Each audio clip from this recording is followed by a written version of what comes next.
नमस्कार, मैं रविश कुमार। क्या आप जानते हैं कि हार्वर्ड में मोदी सरकार के समय को लेकर किस किस तरह के रिसर्च हो रहे हैं। लोकसभा में कांग्रेस को घेरने के लिए प्रधानमंत्री ने हार्वर्ड के एक रिसर्च का हवाला दिया, बल्कि हार्वर्ड के अध्ययन को बढ़िया भी बताया। कहा कि टॉपिक है the rise and decline of India's Congress party के उदय और अस्त की कहानी। इसके बाद प्रधानमंत्री कहते हैं, मुझे विश्वास है कि भविष्य में कांग्रेस की बर्बादी पर हार्वर्ड नहीं, बड़े बड़े विश्वविद्यालयों में अध्ययन होना ही होना है। क्या आप जानते हैं कि हार्वर्ड केनेडी स्कूल के छात्रों ने भाजपा और मोदी सरकार पर रिसर्च पेपर और लंबे लेख लिखे हैं। इसके टाइटल हम बता देते हैं ताकि प्रधानमंत्री अपने मन की बात में चाहें तो शामिल कर लें। जुलाई 2016 में शानूर सिरवाई का लेख the rising tide of intolerance in Narendra Modi's India तो हार्वर्ड में ही छपा है। एक का टाइटल है the rise and decline of India's Congress party, दूसरे का टाइटल है the rising tide of intolerance in Narendra Modi's India. एक कांग्रेस पार्टी की बात कर रहा है तो दूसरा भारत के स्तर पर बात कर रहा है कि नरेंद्र मोदी के भारत में असहिष्णुता का ज्वार काफी चढ़ गया है।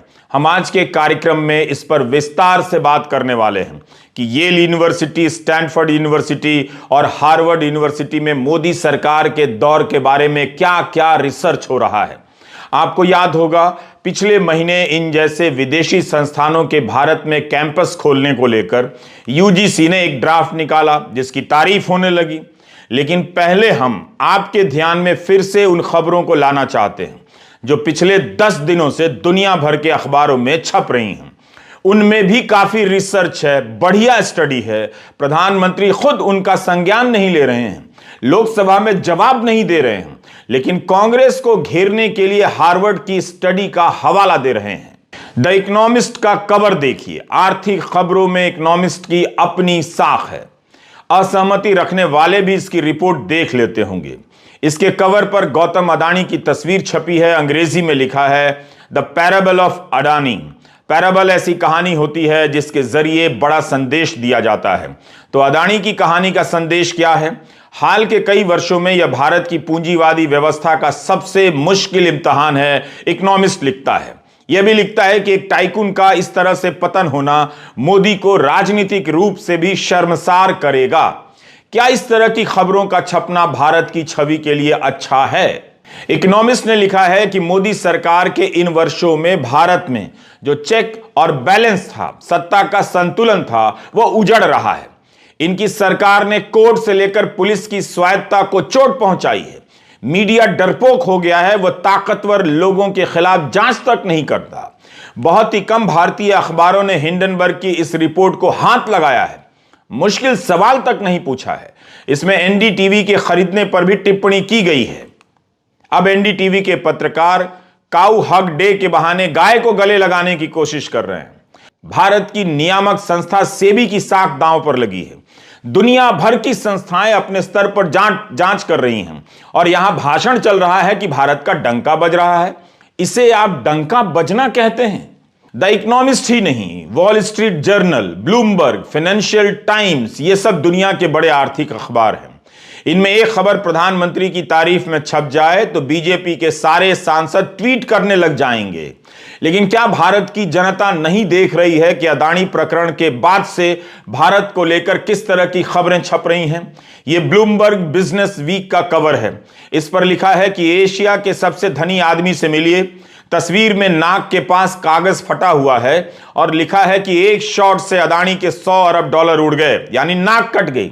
इसके पेज नंबर 20 पर जो रिपोर्ट है उसकी तस्वीर भी देख लीजिए और रिपोर्ट भी पढ़िए।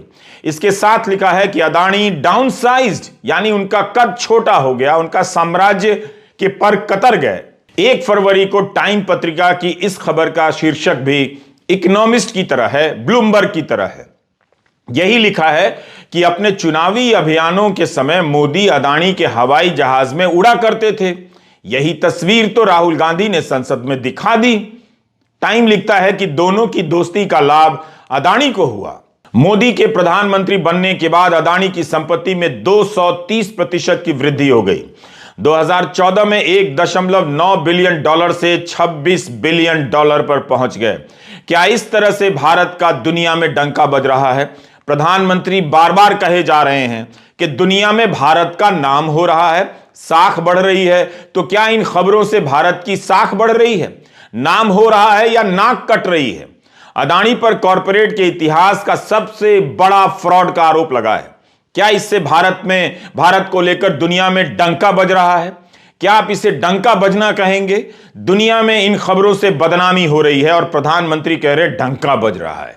कायदे से जांच कराते और इन सब सवालों के जवाब देते तो लगता कि भारत में जांच एजेंसियां सबके लिए काम करती हैं, बराबर से काम करती हैं। क्या यह डंका बजना हुआ कि अदानी पर लगे आरोपों में प्रधानमंत्री का नाम भी जोड़ा जा रहा है? जिस वक्त दुनिया भर में इस मामले में सवाल हो रहे हैं, प्रधानमंत्री कह रहे हैं डंका बज रहा है। डंका बजने वाली एक और खबर देखिए। ब्लूमबर्ग में खबर छपी है कि जापान में भी फंड के मैनेजर सतर्क हो गए हैं, बताने लग गए हैं कि अदानी समूह में म्यूचुअल फंड का कितना पैसा लगा है। नोमुरा होल्डिंग्स इंक की पैसों का मैनेजमेंट करने वाली इकाई ने सार्वजनिक रूप से जानकारी दी है कि अदानी की कंपनियों में कितना निवेश हुआ है। Sumitomo Mitsui financial group Inc और मिजुहो फाइनेंशियल ग्रुप इंक ने भी ऐसा ही किया है। जिस तरह से शेयरों में गिरावट आ रही है, सबको अपने निवेश के डूब जाने की चिंता होने लगी है। इन कंपनियों की चिंताएं बढ़ गई हैं कि अगर उनका निवेश डूब गया तो जिनका पैसा लगाया था उसे क्या जवाब देंगे? तो क्या अदानी की खबर से आप अब भी कहेंगे कि भारत का दुनिया में डंका बज रहा है? बदनामी होने को डंका बजना कहते हैं। अब हम आते हैं आज के विषय पर। प्रधानमंत्री ने कहा कि हार्वर्ड में कांग्रेस के पतन पर एक अध्ययन हुआ है। 2016 में जब नोटबंदी का फैसला लिया गया तो कई तरह के गंभीर सवाल उठे। आज तक जनता को पता नहीं कि उस तबाही भरे फैसले का फायदा क्या हुआ। उस नोटबंदी के 6 साल बाद कॉरपोरेट के इतिहास में सबसे बड़े फ्रॉड की कहानी भारत से निकलती है, मगर जांच एजेंसियां ना तो सक्रिय नजर आती हैं और ना प्रधानमंत्री अदानी का नाम लेकर इस मामले में कुछ कह सकते हैं। लेकिन नोटबंदी के समय जब हार्वर्ड जैसे संस्थानों से पढ़े और पढ़ाने वाले अर्थशास्त्रियों ने इस फैसले पर सवाल उठाए, तब प्रधानमंत्री मोदी ने हार्वर्ड का मजाक उड़ा दिया। कहा कि हार्ड वर्क करने वालों को, खुद को हार्ड वर्क करने वाला बताते थे, कहा कि हार्ड वर्क करने वालों को हार्वर्ड की जरूरत नहीं पड़ती है। जरूरत तो पड़ गई। बाकायदा रैली में हार्वर्ड के बारे में प्रधानमंत्री ने कहा था।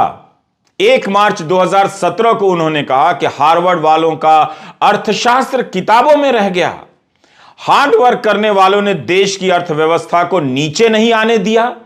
आज हालत यह हो गई है कि उसी हार्वर्ड वालों की किताब का रिसर्च निकालकर प्रधानमंत्री मोदी कांग्रेस को घेर रहे हैं। हार्वर्ड वालों के हार्ड वर्क का राजनीतिक फायदा उठा रहे हैं।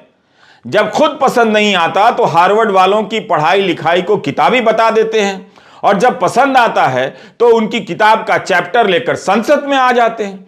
नोटबंदी के समय हार्वर्ड के अर्थशास्त्र के प्रोफेसर और नोबेल पुरस्कार विजेता अमर्त्य सेन ने नोटबंदी के बारे में क्या कहा था? यही कहा था ना कि यह तानाशाह का फैसला है। इसने विश्वास पर आधारित अर्थव्यवस्था की जड़ों पर हमला कर दिया है। सुप्रीम कोर्ट ने आखिर जब नोटबंदी पर सुनवाई की और इसे 4-1 के फैसले से सही बताया, तब इस फैसले में जस्टिस नागरत्ना ने असहमति दर्ज कराई। लिखा कि बहुत गंभीर मुद्दा है, इस फैसले से देश की अर्थव्यवस्था और नागरिकों पर प्रभाव पड़ता है। सरकार ने इसे अधिसूचना के जरिए क्यों लागू किया? उन शक्तियों का प्रयोग किया जा सकता था जो सरकार के पास थी। अधिनियम का सहारा क्यों लिया गया? विधेयक का सहारा लिया जा सकता था। ऐसे महत्वपूर्ण फैसलों को संसद के सामने रखना चाहिए था। समझिए इस बात को। बहुमत के फैसले में एक बात कही गई है जिस पर गौर करना चाहिए। यह कहा है कि माना जाता है कि संसदीय व्यवस्था में कार्यपालिका अगर अपने अधिकारों का सही इस्तेमाल नहीं करती है तो उसे रोकने के लिए उसकी संसद के प्रति जवाबदेही तय की गई है। तब तो संसद तक यह मामला पहुंचना ही चाहिए था। यह सब आपके सामने है।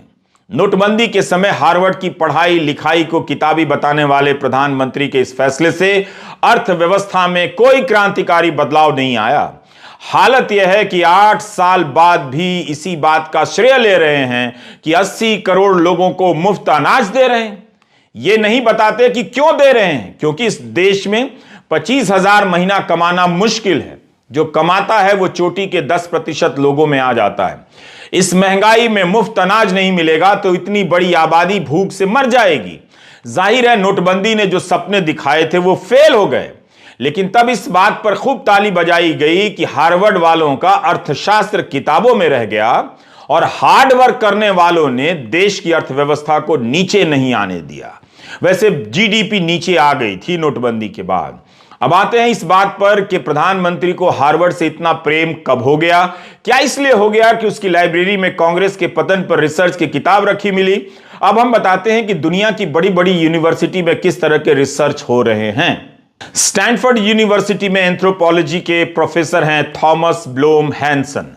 ध्यान से सुनिएगा, ये वहां के Reliance Dhirubhai Ambani professor of anthropology हैं। इनकी और ग्योटिंगन में पढ़ाने वाली श्री रूपा रॉय की किताब का टाइटल है saffron Republic, Hindu nationalism and state power in India.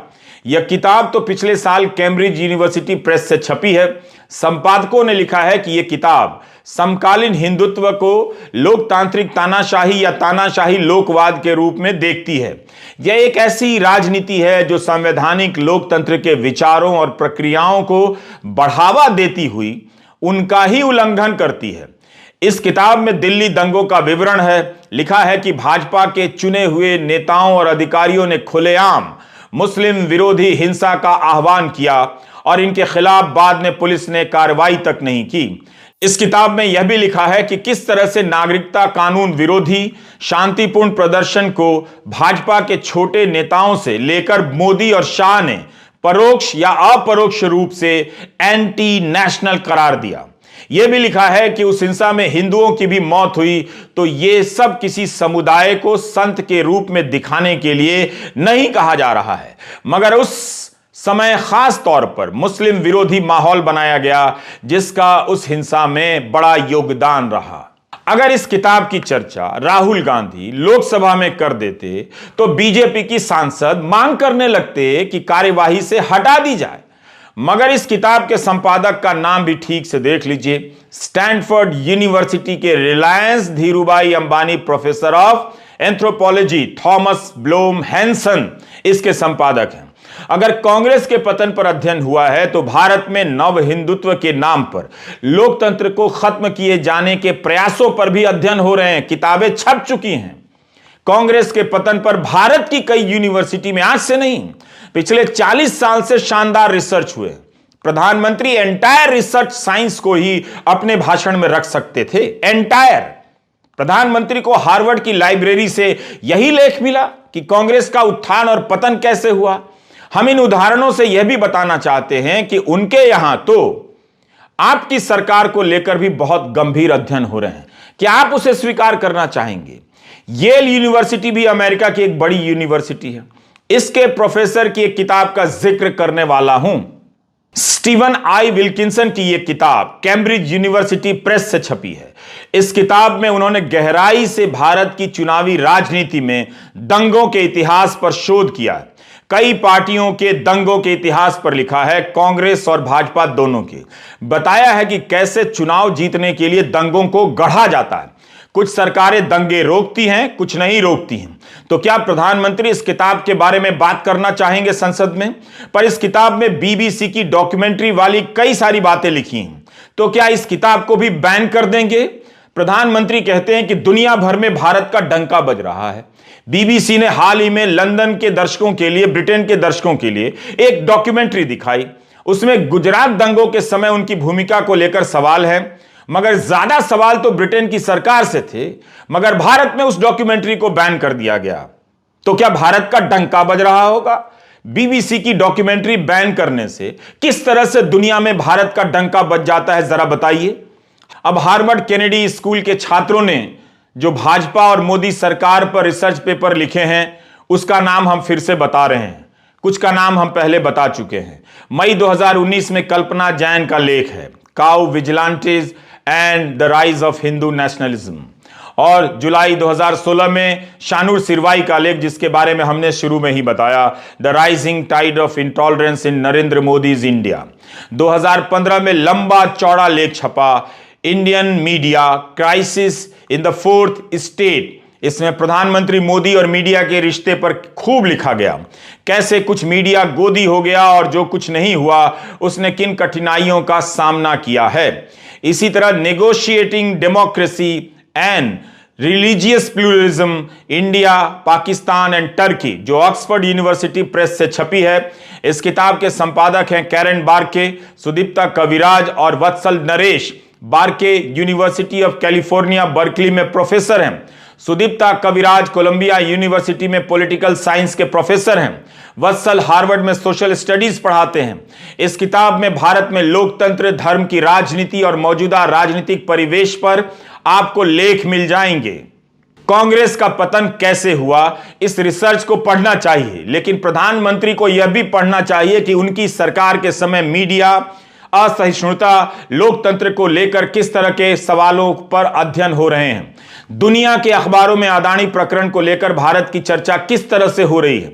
जिस तरह से दुनिया भर में अदानी को लेकर खबरें छप रही हैं, उन खबरों को बताने के लिए अलग से एक चैनल लॉन्च करना पड़ेगा, अदानी समाचार के नाम से। अदानी समाचार में पहली खबर है जापान से। निके एशिया में रोस्के हांदा की रिपोर्ट छपी है कि अदानी पर जो कर्जा है वह भारत की अर्थव्यवस्था का 1% से अधिक हो गया है। यह निके ने अपने विश्लेषण में पाया है, जिससे पता चलता है कि समूह का विस्तार कितना बड़ा है। अदानी की 10 कंपनियों पर 3 लाख करोड़ से अधिक का कर्जा बताया गया है।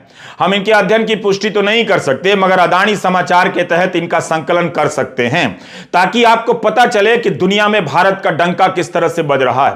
इस अध्ययन में बताया गया है कि फ्रॉड के आरोपों के बाद निवेशक कर्जे को लेकर चिंतित हैं। अदानी समाचार में दूसरी खबर है फ्रांस से। फ्रांस की टोटल एनर्जी ने अदानी के साथ $4 अरब के निवेश की योजना पर रोक लगा दी है। पिछले साल जून में दोनों की साझेदारी का ऐलान हुआ था, मगर दस्तखत नहीं हुए थे।